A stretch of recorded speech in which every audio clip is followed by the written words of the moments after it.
E aí, beleza? Boa nova do Evangelho. Leremos de João, capítulo 9. Senhor Deus e Pai, muito obrigado pelo teu amor, favor e poder. Te amamos. Fica conosco no restante desse dia, o dia vindouro, com tudo que neles há. Eu e minha casa serviremos ao Senhor.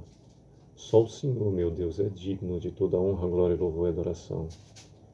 E nós te amamos e agradecemos ao Senhor. Te agradecemos em nome de Jesus, o Cristo, meu Senhor, Salvador. Te agradecemos em nome do teu Espírito Santo, nosso Consolador, anunciado pelo próprio Cristo, Filho unigênito do Senhor, nosso Salvador e Senhor. O Espírito da Verdade, descido no dia de Pentecostes. Teu Espírito Santo é Deus conosco. E te agradecemos em nome do Senhor, ó Deus Pai, Todo-Poderoso, Criador do céu e da terra. O Senhor que foi, é e para sempre será o mesmo. Senhor dos exércitos, Deus eu sou. O Pai do Cristo, meu Pai, Senhor eterno. Amém. Bem, temos no capítulo 9, efetivamente 41 versículos, e nos diz o versículo 1 em diante. Caminhando Jesus viu um homem cego de nascença, e os seus discípulos perguntaram: Mestre, quem pecou, este ou seus pais, para que nascesse cego? Respondeu Jesus: Nem ele pecou, nem seus pais, mas foi para que se manifestassem nele as obras de Deus. É necessário que façamos as obras daquele que me enviou. Enquanto é dia, a noite vem, quando ninguém pode trabalhar.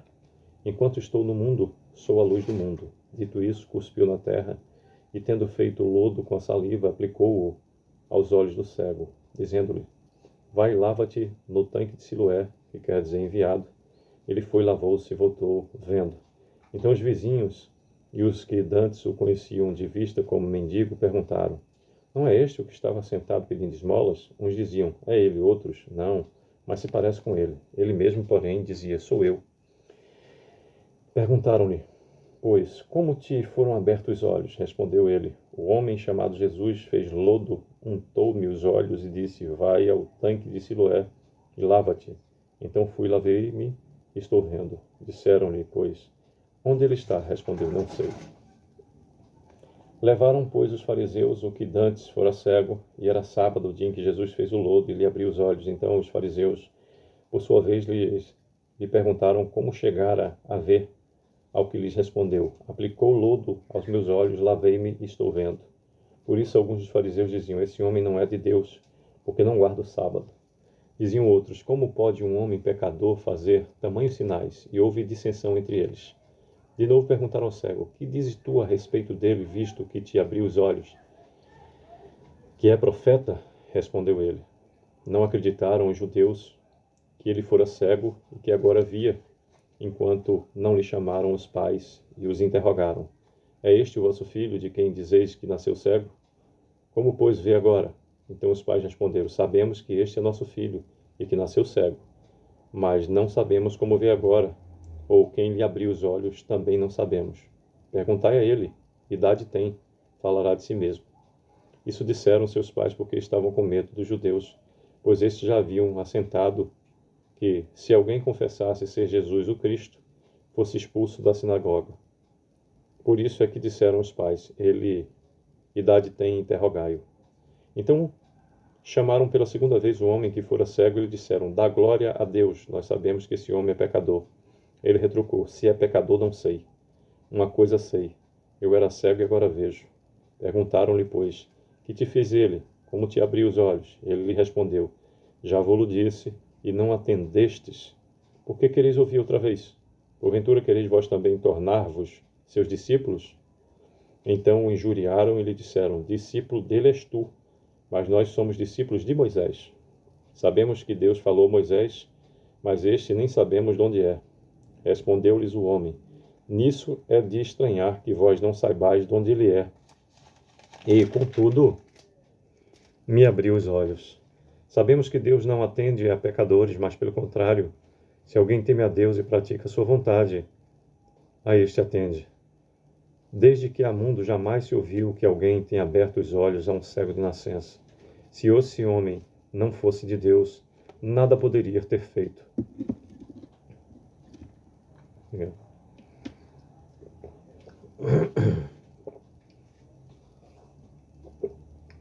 Mas eles retrucaram: Tu és nascido todo em pecado e nos ensinas a nós?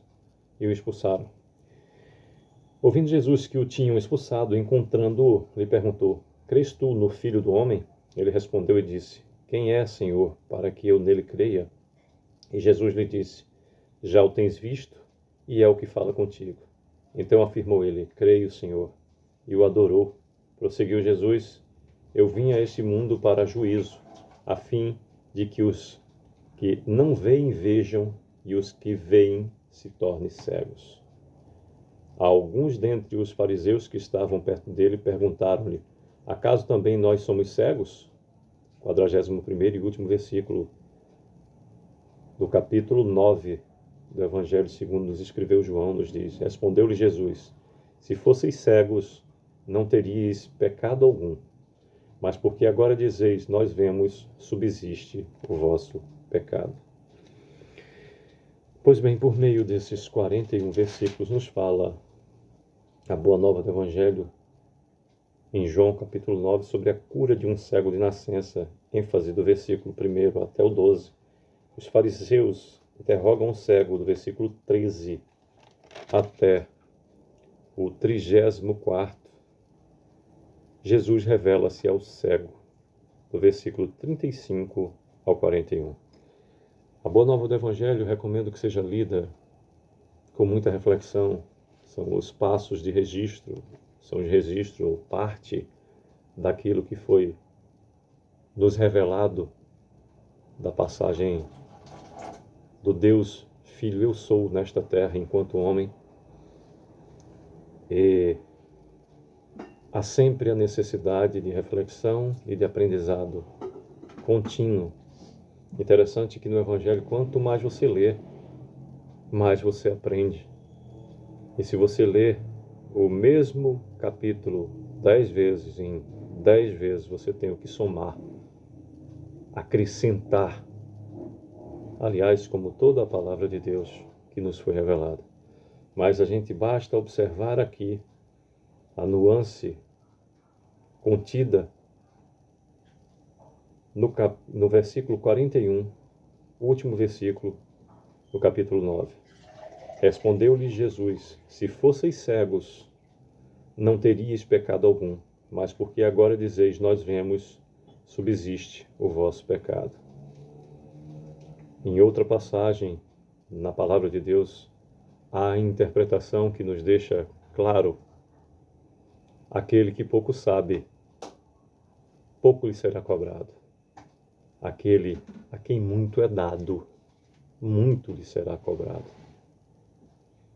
Se aqui ele deixa claro, aquele que não conhece ser algum pecado e o pratica, dentro da sua inocência, está a facilidade do merecimento do perdão por sequer conhecer como falta, como pecaminosa aquela atitude sua. Mas ao instruído, aquele que conhece a lei, aquele que conhece a palavra do Senhor e efetivamente se mantém por escolha, que defesa poderia existir no arguir inocência por falta de conhecimento, como se ele o tem? Estejamos atentos então e gratos ao Senhor pela oportunidade de conhecer daquilo que Ele nos revelou. Estejamos à altura da responsabilidade que é, a cada dia, conhecer mais da palavra do Senhor. Que Deus a todos abençoe e proteja. É o que desejo para a minha vida, para a vida de cada um dos meus familiares, para a vida da nossa família consanguínea, nossa família cristã, da nossa vizinhança, as pessoas que temos contato. Hoje é dia de eleição, as autoridades constituídas, porque eu creio que cada uma delas não chega ali se não for com a permissão de Deus, e a execução do seu caminhar é particular. Vem efetivamente daquilo que Deus nos dá, livre-arbítrio, escolhas e respectivas consequências. Mas é nosso dever orar pelas autoridades constituídas. Também para você que acesse essa palavra do Senhor, neste ou em qualquer tempo. Sucesso.